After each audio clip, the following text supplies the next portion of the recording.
Hello out there, my friends. It is Mr. Pugh here for Nature to Nature, and I'm at Ritter Farm Park, and joining me is my new friend, Roger, and we're going to talk about bird banding here in the city of Lakeville. How are you today, Roger? I'm well, Mr. Pugh. How are you? I'm doing okay. My tail's a little limp. It must be the humidity in the air. Yeah, it's kind of sticky out today, isn't it? Yeah, so Roger, tell me, why do you band the birds? Believe it or not, there's a lot of things we don't know about birds yet. We know kind of where they go and in the summer and in the winter, but really we don't know how they get there. We actually band them with little metal bands that have a number on them, like a social security number, and every bird gets a unique number so that if we catch it again or if somebody else catches it again, we can identify that bird exactly. How do you get them so you can band them?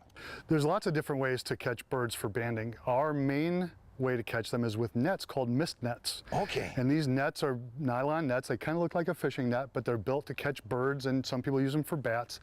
But they're built to tangle the bird up without hurting it so that we can come over, take the bird out, measure it, weigh it, band it, and let it go. You know, bats aren't my favorite. Bats are pretty cool, though. They can be cool, but not when they're flying in your bedroom. Well, hey, Roger, can you show us, send it up the net, and we'll see if we get some birds so we can band them? Absolutely.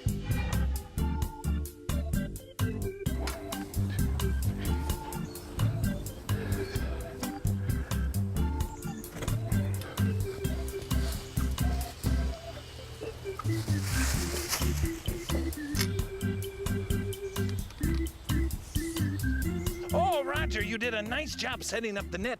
Now, what is our next step? Thanks. Well, now it's just wait. The nets we usually set where we think birds are going to be flying back and forth. And the net is set up to be kind of invisible to the birds. It's dark, it blends into the background. It's got a little bit of a sag to it so that when birds hit the net, they get wrapped up. And it's just like sitting in a little sling. And then about every 20 minutes to half hour, we'll come by and we'll check the net. And if we have birds, we'll take the birds out of the net, we'll put them in a little bag, and we'll take them back to the table to band. And it doesn't hurt them, the net, does it? It doesn't hurt them. In fact, everything we do with banding is really built around the safety of the bird. If we did something that hurt the birds, our research wouldn't be very good. Very good. Well, you know what? Let's see if we can find some things to look at in nature here while we're waiting at Ritter Farm Park. Sure. All right, here we go. Oh.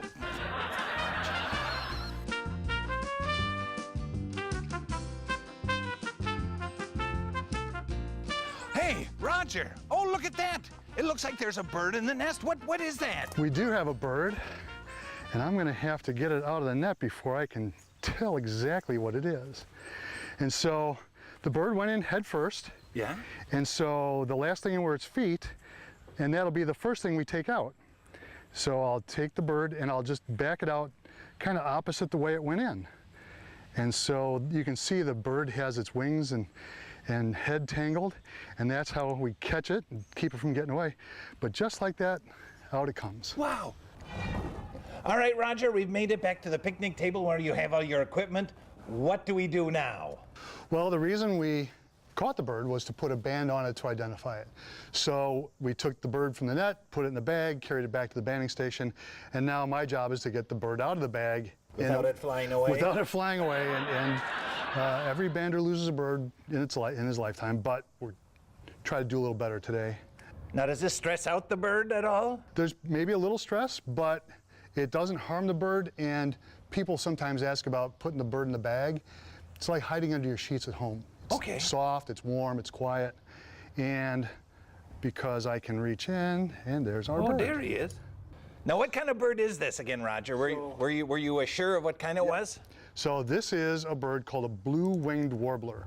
Oh, wow, he's beautiful. He is. He's a bird that lives on the edge of the forest and the grasslands. Oh, he's a little feisty too. Yeah, he thinks I might eat him, but I'm not going to do that. I know your fingers look like big worms. Yeah. And so what I'm going to do is I'm going to hold the bird in my left hand because I'm right-handed. And that way I can do all the other stuff I need to do with my hand. Look at those itty-bitty tiny legs. They are.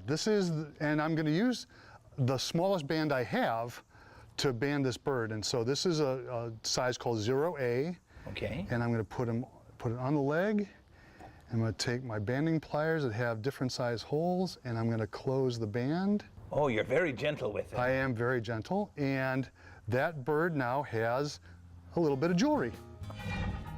All right, Roger, you've done all your measurements, your weighing, found out it's a boy, right? It is a boy, yep. And you said he'll probably be back next year. Hopefully we'll see him in the spring when he goes back north. Awesome. Well, what's the final thing that you do as part of the banding process, Roger? Final thing we're going to do is let him go. Oh, no. If you could help me count down. Well, we got to give him a name first. What should we name him? How about Mr. Yellowbelly? Sure. All right, Mr. Yellowbelly. It was nice to meet you. And let's do a countdown. What do we count down from? 3. 3, Ready? 2, 1. Okay. Yep. 3, 2, 1.